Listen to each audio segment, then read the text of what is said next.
మహాగణాధిపతయే నమః. ఓం గురుభ్యో నమః. ఓం శ్రీమాత్రే నమః. పరమేశ్వర స్వరూపమైనటువంటి జ్యోతిష, వాస్తు మరియు ఇతర అనేకమైనటువంటి శాస్త్రములను మనకు అందించినటువంటి మహర్షులకి నమస్కారం. హయగ్రీవ హయగ్రీవ హయగ్రీవేతి యో వదేత్తస్య నిస్సరతే వాణిజ్యభూకన్యా ప్రవాహవత్. అరుణాం కరుణాతరంగితాక్షీం ధృతపాశాంకుశపుష్పబాణచాపాం అనిమాదిభిరావృతాం మయూకైః అహమిత్యేవ విభావయే భవానీం. శ్రీమాత్రే నమః. ప్రేక్షకులకి ఆ లలితాంబిక అమ్మవారి యొక్క అనుగ్రహం పరిపూర్ణంగా కలగాలని మనస్ఫూర్తిగా కోరుకుంటూ మనం ఈరోజు చెప్పుకోబోయేటువంటి టాపిక్ ఏమిటి అంటే, నాది పలానా రాశి లేదా పలానా లగ్నము అంటూ ఉంటారు. అంటే నేను ఇప్పుడు చెప్పబోయేది లగ్నం నుంచే చూసుకుంటే, లగ్నం తెలియని వారు రాశి నుంచి చూసుకోవచ్చు. అలాంటి వారికి చతుర్థాధిపతి అంటారంటే 4వ స్థానాధిపతి జ్యోతిష్ శాస్త్రరీత్యా. ఆ 4వ స్థానాధిపతి కనుక మీ జన్మజాతకంలో ఏదైనా ఒక గ్రహంతో కలిసి ఉంది, అప్పుడు మీరు ఏదైనా ప్రాపర్టీ కొనుక్కోవడం ద్వారా బాగుంటుంది. అలా కాకుండా కలవకూడనటువంటి గ్రహంతో కలుస్తాయి కొన్ని. అంటే ఎలా అంటే, చిన్న ఎగ్జాంపుల్ చెప్పాలంటే నీరు నిప్పు కలవదు కదా. అలాగే ఏ తత్వం దేంతో కలిస్తే ఎటువంటి ఎనర్జీ ఫామ్ అవుతుందో, అది ఎక్స్పాండ్ అవుతుందా లేకపోతే తగ్గిపోతుందా అనేటువంటిది ఒక లెక్క ఉంటుంది. ఆ రకంగా మీ యొక్క లగ్నరీత్యా చతుర్థాధిపతి ఎలా ఉంటే మీరు ప్రాపర్టీ తీసుకునేటప్పుడు ఎటువంటి జాగ్రత్తలు తీసుకోవాలి ఒకటి. రెండవది, మీ జాతచక్రంలో ఉండే చతుర్థాధిపతి ఉన్న కాంబినేషన్స్ బట్టి ఇంట్లో ఏ దిశలో మెయిన్గా మీరు జాగ్రత్త తీసుకోవాలి అనేటువంటిది, ప్లస్ జనరల్గా కూడా ఏమిటి అనేటువంటి విషయం అనేది మనం తెలుసుకుందాం. ధనస్సు లగ్నము, ధనస్సు రాశి. ధనస్సు వారికి కనుక చూసుకున్నట్లయితే మీకు చతుర్థాధిపతి గురువు అవుతాడు. మీ జన్మజాతకంలో గురువు నీచ స్థానంలో ఉన్న లేదా రాహుతో కలిసి ఉన్న పాపగ్రహ కూటమి లేదా పాపగ్రహ కర్తరి అంటారు ఉన్న మీరు ఏదైనా ప్రాపర్టీ తీసుకునేటప్పుడు చాలా జాగ్రత్తగా చూసుకొని తీసుకోవాలి, గుర్తుపెట్టుకోండి. బికాజ్ ఆఫ్ జూపిటర్ ఏదైతే ఉన్నాడో అతను మీ యొక్క గృహాన్ని, ఆస్తిని, ముఖ్యంగా బంగారం కొనుగోలు చేసేటప్పుడు, బంగారాన్ని ఇన్వెస్ట్మెంట్ చేసి బంగారం మీద ఇన్వెస్ట్మెంట్ చేసేటప్పుడు బంగార సంబంధంగా కొంతమంది ట్రేడింగ్స్ చేస్తుంటారు. ఇటువంటి విషయాల్లో చాలా జాగ్రత్తగా ఉండాలి, ధనస్సు వారు గుర్తుపెట్టుకోండి. అలాగే ఇక్కడ ఈ గురుగ్రహం గనక ఎక్కువగా డిఫెక్ట్ అయింది అంటే, ఇక్కడ మీరు అర్థం చేసుకోవాల్సింది అంటే ఎక్కువ ఎఫెక్ట్ అయింది, దానివల్ల ఎక్కువ ఇబ్బంది ఫలితాలు వస్తున్నాయి అన్నప్పుడు సర్వసాధారణంగా మీరు గురువారం రోజు కొనడం జరుగుతుంది. ఆ ప్రాపర్టీ గురువారం రోజు లేదా గురు నక్షత్రాలు అంటే ఏమిటంటే, గురు నక్షత్రాలు పునర్వసు, విశాఖ, పూర్వభద్ర ఈ నక్షత్రాల్లో కొన్నా కూడా, ఎందుకంటే ఆ నక్షత్రాధిపతి పాడయ్యాడు కదా, అందుకని. రెండవది, కొనడం ఒకటే కాకుండా గృహప్రవేశం చేస్తుంటారు చాలామంది తెలియక. గురుగ్రహం పాడైనప్పుడు గురువారం మంచి రోజు కదని చేసేస్తుంటారు. ఒకటే గుర్తుపెట్టుకోండి, అన్ని వారాలు మంచివే, అన్ని వారాలు కూడా ఆ పలానా గ్రహం పాడైనప్పుడు అన్ని వారాలు ఎఫెక్ట్ ఇస్తాయి. శుక్రవారం కావచ్చు, గురువారం కావచ్చు, శనివారం కావచ్చు, ఏదైనా. కాకపోతే మన ముహూర్త భాగాల్లో మాత్రం గురువారము, శుక్రవారం, బుధవారం ఈ మూడిట్లో ఏది బాగుంటే ఆ రోజు మీరు గృహప్రవేశం పెట్టుకోండి అని చెప్పారు. అంతేగాని మంగళవారాలు, శనివారాలు చేయొద్దని చెప్పారు. మంగళ, శని ఈ వారాలు. సోమవారం కూడా చేసుకోవచ్చు. అంటే ఏంటి, గురువారము, శుక్రవారము, బుధవారము, సోమవారము గృహప్రవేశం చేసుకోవచ్చు. మంగళవారము, శనివారం, ఆదివారం చేయకూడదు గృహప్రవేశాలు. చాలామంది తెలియక సండేస్ కలిసి వస్తుంది కదండి అని చేస్తూ ఉంటారు. అయితే ఇక్కడ ఈ శుభగ్రహాలకు చెప్పినటువంటి వాటిల్లో కూడా ఏదైనా గ్రహం పాడై ఉంది మీ జన్మజాతకంలో, ఆ రోజు కూడా వదిలేయాలి, చేయకూడదు. ఇది గుర్తుపెట్టుకోండి. ఇక మీ యొక్క జాతచక్రంలో కనుక గురువు బాగా పాడేటప్పుడు ఏంటంటే పరిహారము, ఇంట్లో దత్త చరిత్ర పారాయణం చేయాలి.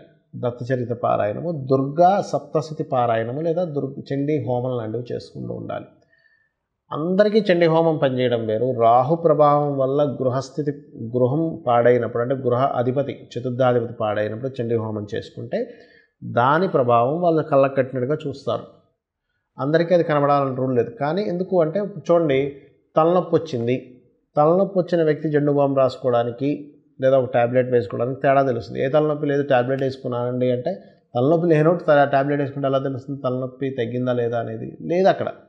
అలాగే దేనికి సంబంధించిన దోషం ఉందో ఆ దోష సంబంధించినటువంటి పరిహారం చేసుకోవడం అనేది అంటే ముఖ్యం. చాలామంది తెలియక ఏం చేస్తారు, ఆ హోమం చేసి చేయడం తప్పేం కాదు, ఏ హోమం అయినా ఇంట్లో చేసుకోవచ్చు. కానీ దానికి సంబంధించి చేసుకుంటే మీకు ఫలితం ఉంటుంది, ఇది అర్థం చేసుకోండి.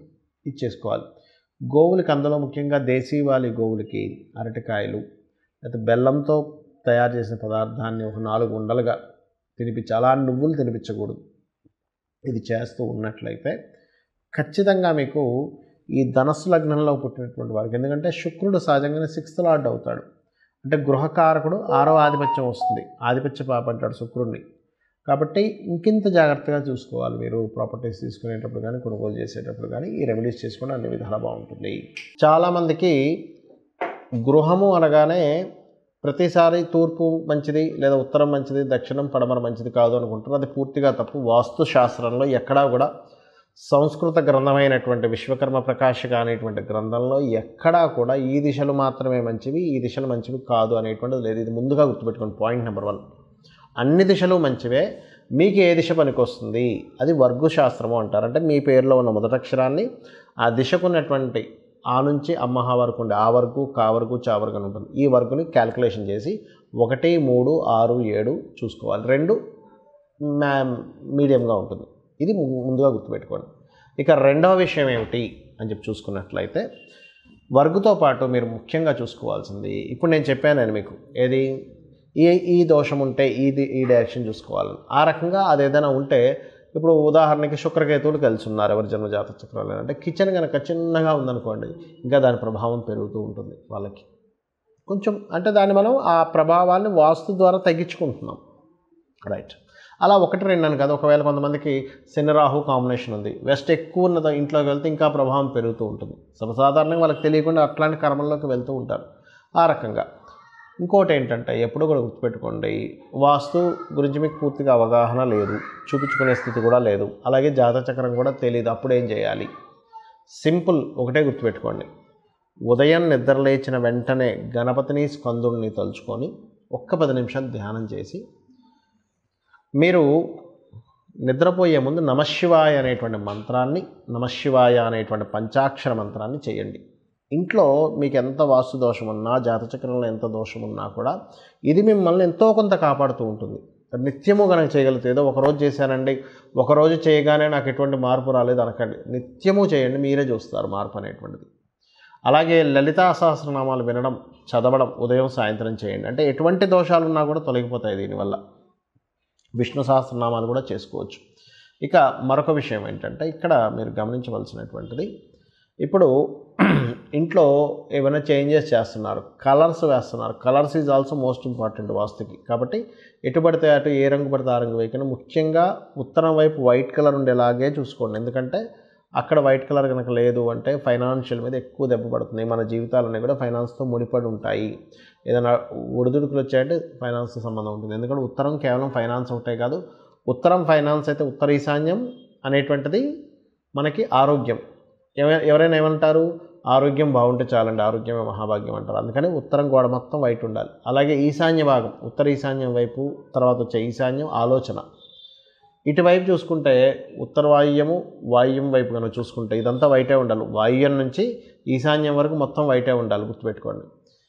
ఈ వాయువ్యం కూడా ఆరోగ్యాన్ని చెప్తుంది, మనస్థితిని చెప్తుంది. ఉత్తర వాయువ్యం అనేటువంటిది భార్యాభర్తల మధ్య ఉండేటువంటి కలయికను కూడా చెప్తుంది. కాబట్టి ఇవి మెయిన్గా డిస్టర్బ్ అవ్వకూడదు. కాబట్టి ఇక్కడ వైట్ కలర్ ఉండేలా చూసుకోండి.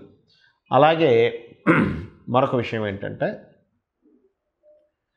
వాస్తుపరంగా కానీ జాతకపరంగా కానీ మీకు ఎన్ని పూజలు చేస్తున్నా అవ్వట్లేదు అంటే దాని అర్థం ఏమిటి అంటే, మీకు దేవతా అనుగ్రహం సరిపోయింది. అక్కడ ఎన్ని పూజలు చేస్తున్నా మీకు పనులు ముందుకు కావట్లేదు అంటే ఇంకా కావాల్సింది అంటే పితృదేవత అనుగ్రహం కావాలని మీరు అర్థం చేసుకోవాలి. అంటే ఎక్కడో తాతలకో ముత్తాతలకో లేకపోతే తండ్రి గారు గతించినట్లయితే వారికో అందాల్సినటువంటి సరిగా అందట్లేదు. అప్పుడు మీరు ఏం చేయండి అంటే, అమావాస్య నాడు మీరు స్వయం పాకము అంటారు, ఆ స్వయం పాకం ఇస్తూ ఉండండి.